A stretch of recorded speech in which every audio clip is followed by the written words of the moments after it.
Traitement contre la contamination nucléaire.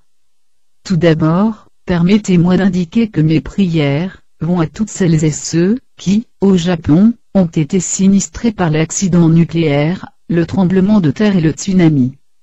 Malheureusement, les conséquences de cette catastrophe nucléaire de Fukushima vont faire minimiser celle de Tchernobyl. Le gouvernement japonais a géré une catastrophe nucléaire de niveau 7, et ce depuis près d'une semaine, mais ils ne l'admettront pas. Sauf si vous êtes un bouffon comme Ann Coulter, qui pense que les radiations sont bonnes pour vous, vous êtes probablement, au moins, un peu préoccupé par les retombées nucléaires, qui proviennent de cette direction. Initialement, j'avais prévu de démarrer de zéro, afin de rédiger mon propre résumé à propos des meilleurs traitements contre la contamination nucléaire, c'est-à-dire les radiations. J'ai donc commencé, jusqu'à ce que je découvre cet article, écrit par le Dr Mark Sircus, directeur de l'Association médicale internationale Veritas. Le Dr Sircus est un écrivain très prolifique, ainsi que courageux, et il est un pionnier dans le domaine de la détoxification ainsi que dans la chélation naturelle des produits chimiques toxiques et des métaux lourds. Sa somme des traitements contre la contamination nucléaire est excellente, et tous sont souverains dans l'essentiel. L'article complet est présent ci-dessous dans les liens. Il est trop tôt pour appeler tout le monde en Amérique du Nord à se préparer à un rayonnement dû à des particules radioactives provenant du nuage généré par l'accident au Japon. Selon les médias et le gouvernement, l'Amérique n'est pas à risque à propos des retombées radioactives du récent accident nucléaire japonais survenu sur plusieurs réacteurs, mais cela pourrait changer, car le suspense a de mise dans la course contre la montre des autorités, pour lutter contre la menace de plusieurs effondrements des réacteurs nucléaires. Les exploitants des centrales nucléaires travaillent frénétiquement pour tenter de maintenir les températures dans plusieurs réacteurs paralysés par le séisme et le tsunami, dont au moins 2 sont détruits par le déversement d'eau de mer, qui est intervenu dans ces efforts de la dernière chance pour éviter les effondrements.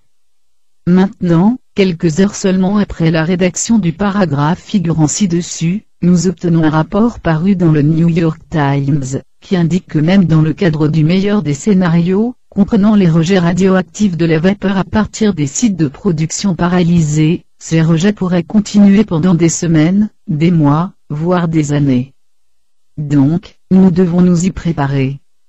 Les responsables du Pentagone ont rapporté dimanche que des hélicoptères volant à 60 miles de l'usine ont recueilli de petites quantités de particules radioactives, encore en cours d'analyse, mais qui sont présumées comprendre du césium-137 et de l'iode-121, suggérant l'élargissement de la contamination de l'environnement.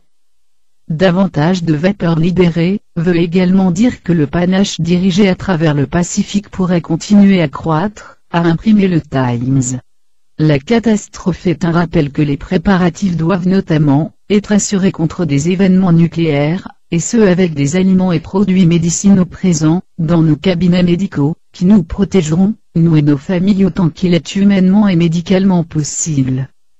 Beaucoup de gens au Japon, et ailleurs dans le monde, qui vivent et travaillent à proximité de centrales nucléaires, seront sérieusement affectés par des accidents nucléaires. Quand une crise se produit, les effets peuvent être transportés sur des milliers de miles par les vents dominants. On ne sait pas dans quelle mesure l'impact d'une fusion pourrait aboutir. Aux États-Unis, les collectivités locales planifient pour l'évacuation, généralement dans les 10 miles d'une centrale nucléaire. Toutefois, les États doivent être prêts à faire face à la contamination des aliments et de l'eau, jusqu'à 50 miles.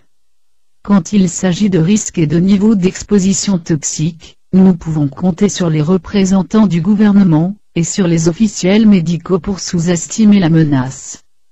C'est quelque chose de conséquent dans leur approche, à tous les types d'exposition aux produits toxiques.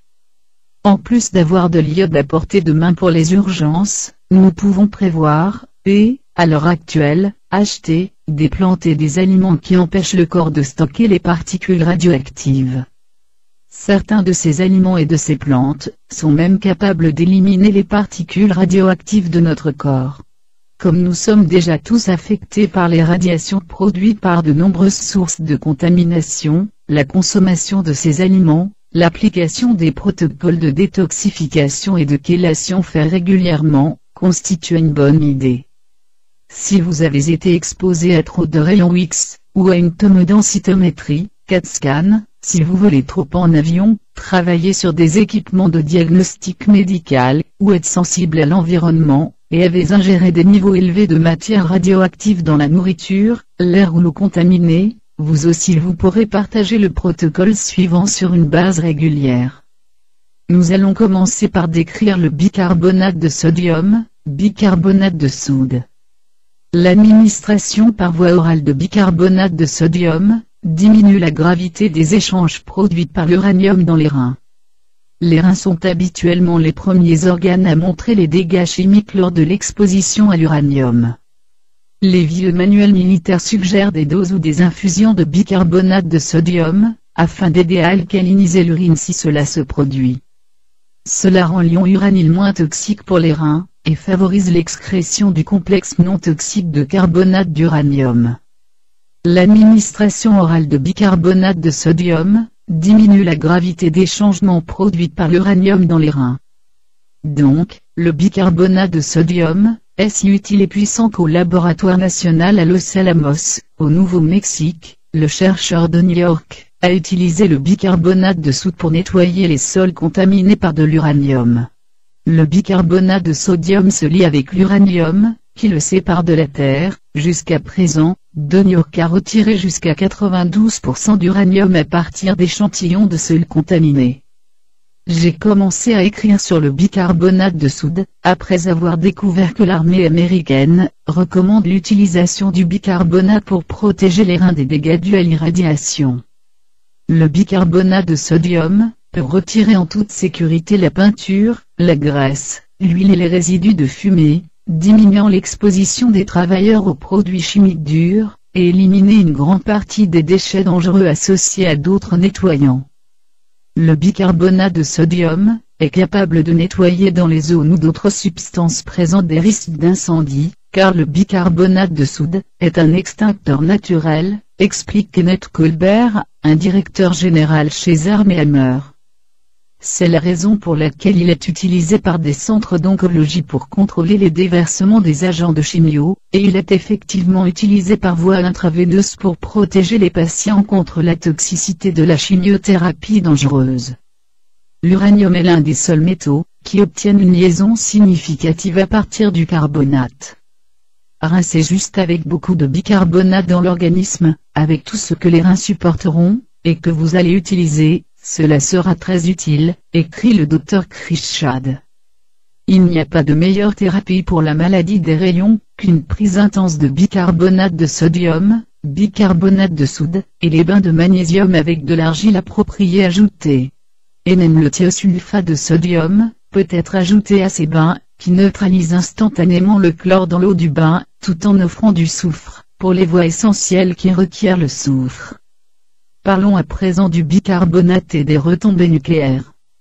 Si les bombes commencent à tomber partout sur la planète, ou si vous habitez près d'une centrale nucléaire, vous devrez avoir une grande quantité de bicarbonate de sodium à portée de la main. Les stocks minimums devraient être de 12 ou 25 kg. Normalement, je recommande à quelqu'un de commencer en utilisant 500 g de bicarbonate dans un bain, mais qui pourrait facilement être 1 kg ou 1 kg et 500 g, dans une situation d'urgence. Ce n'est pas une plaisanterie que l'on puisse obtenir 25 kg de médicaments, et des plus puissants sur Terre, pour 35 €. Vous aurez aussi besoin de beaucoup de sel de magnésium, et le meilleur, ainsi que le plus pénétrant d'entre eux est le chlorure de magnésium, sous forme de flocons pour le bain de magnésium. Les sels de la mer morte sont aussi très bien pour cette application. L'exposition aux radiations provoque une cascade de radicaux libres, qui cause des ravages sur le corps. Les radiations déciment l'apport du glutathion dans l'organisme. En fin d'intervention, je vous parlerai de mon essai sur la nébulisation du glutathion et du bicarbonate. La nébulisation est l'un des meilleurs moyens d'augmenter rapidement les niveaux de glutathion, de même que l'utilisation de suppositoires de glutathion. Le risque principal de cancer provient de l'oxyde d'uranium inhalé, ainsi que d'autres particules radioactives en suspension, qui sont de minuscules particules insolubles introduites profondément dans les poumons. C'est une bonne raison pour nébuliser à la fois du glutathion et du bicarbonate directement dans les poumons, et on doit se demander pourquoi les gouvernements, ainsi que les autorités sanitaires, n'ont pas parrainé ce traitement. La doctoresse Sarah Meili, en parlant de l'oxyde d'uranium dit, il peut être inhalé par les soldats et les civils, il colle à la paroi des poumons, il est absorbé par les cellules du système immunitaire, et se retrouve dans les ganglions lymphatiques, les os, le cerveau, les glandes productrices d'hormones, les ovaires et les testicules.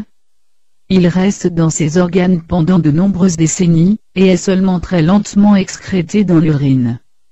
La nébulisation traite les tissus pulmonaires par voie transdermique, permettant le meilleur effet sur les tissus pulmonaires contaminés.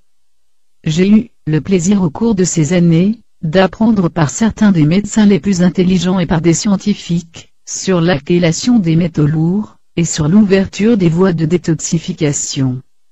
La personne qui a remporté le prix Nobel dans le domaine de la chélation, le savant ayant le plus grand génie, surtout quand il s'agit de chélation du mercure, est le Dr Chris Schad. Il a développé un système de détoxification sophistiqué, basé sur le renforcement de l'élimination naturelle des métaux dans les intestins. Bien que sa spécialité soit le mercure, la détoxification et la chélation des poisons radioactifs utilisent les mêmes voies que le mercure. Il a développé 3 produits, qui sont efficaces pour l'élimination du mercure, y compris une formule de liposome, qui nous permet d'obtenir du glutathion dans l'organisme via l'administration par voie orale, pour les États-Unis et pour plus de renseignements, ou bien pour passer commande des produits du Dr Schad, je ne dispose que d'un numéro de téléphone. 1-866-257-8168, vous parlerez à Karen.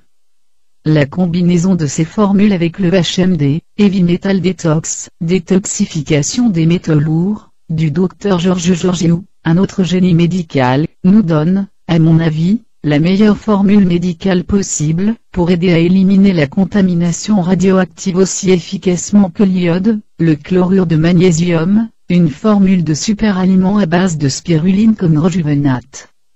Ressourcez-vous, sont aussi bien utilisés.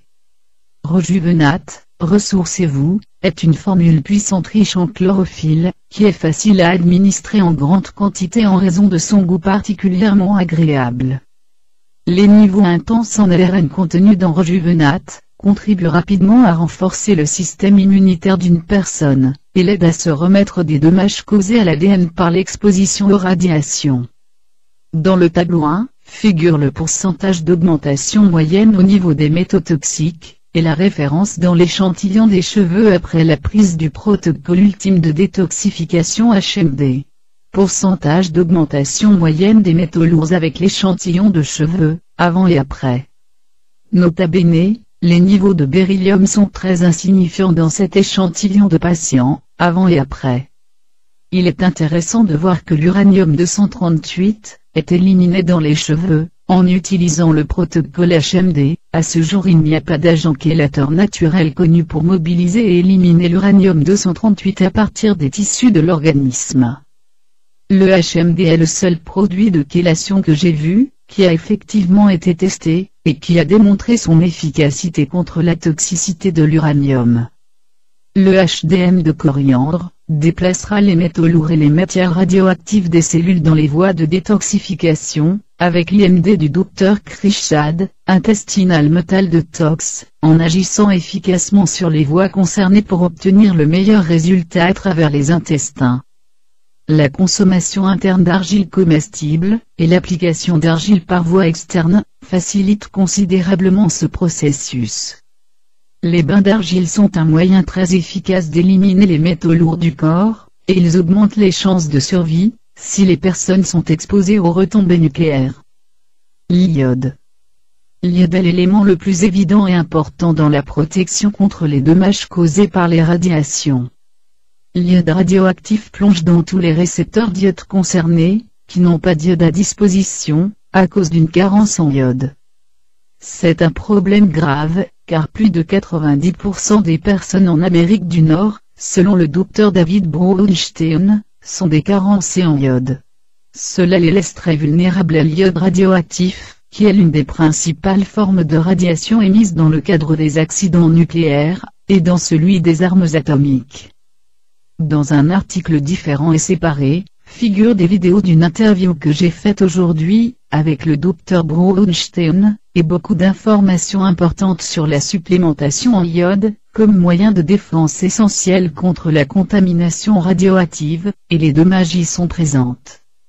Cocktail intraveineux. En cas d'exposition grave, des cocktails intraveineux comprenant des doses élevées de vitamine C, de chlorure de magnésium, ou de sulfate, de bicarbonate de sodium et d'eau de mer complète et très pure, comprenant tous les minéraux nécessaires à la vie serait l'idéal. Le Dr David Brownstein administre de la vitamine C par voie intraveineuse, lentement, goutte à goutte, généralement de 25 à 50 grammes, avec des minéraux, et il ajoute 10 cm3 de bicarbonate de sodium. L'ajout de bicarbonate à la voie intraveineuse a apporté une énorme amélioration clinique. Il ajoute aussi 1 cm3 de bicarbonate à tous les cocktails intraveineux, et selon lui, cela est un grand plus. Les éléments nutritifs en cas de secours. La spiruline et la chlorella ont été largement utilisés par les Russes après la catastrophe de Tchernobyl. Et les Japonais aiment leur soupe miso, qui est réputée pour aider certains de leurs citoyens à survivre aux retombées radioactives, après que les Américains aient attaqué 2 de leurs villes. C'est pourquoi je recommande Rejuvenate en forte dose, en raison de sa forte teneur en spiruline et en chlorella, et parce qu'il agit tel un carburant de fusée, raffiné au niveau des cellules, en leur fournissant une vaste gamme de nutriments concentrés. Tan Kunpang de Singapour écrit, le miso est efficace pour détoxifier votre corps des radiations.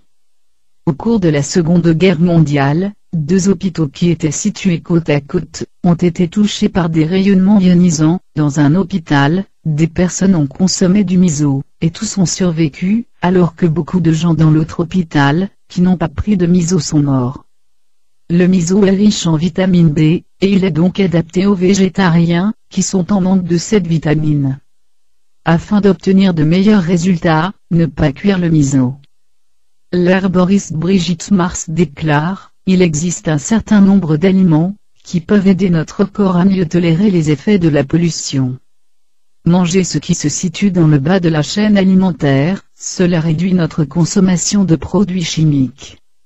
Consommer davantage de graines complètes et entières, constitue une multitude d'avantages. Leur haute teneur en fibres se lie aux toxines, et cela diminue le délai du transit intestinal. Leur teneur en vitamine B6, nourrit la glande thymus, et leur teneur en vitamine E, aide le corps à mieux utiliser l'oxygène. Le sarrasin est riche en rutine, et aide à protéger contre les radiations, puis stimule la production de la moelle osseuse. La fibre contenue dans les algues mucilagineuses, contribue à prévenir la réabsorption du strontium 90, radioactif. Après le bombardement de Nagasaki, un groupe de survivants médecins macrobiotiques, et leurs patients ont évité la maladie des radiations en mangeant du riz brun, du miso et des algues. Ils n'ont pas non plus contracté la leucémie.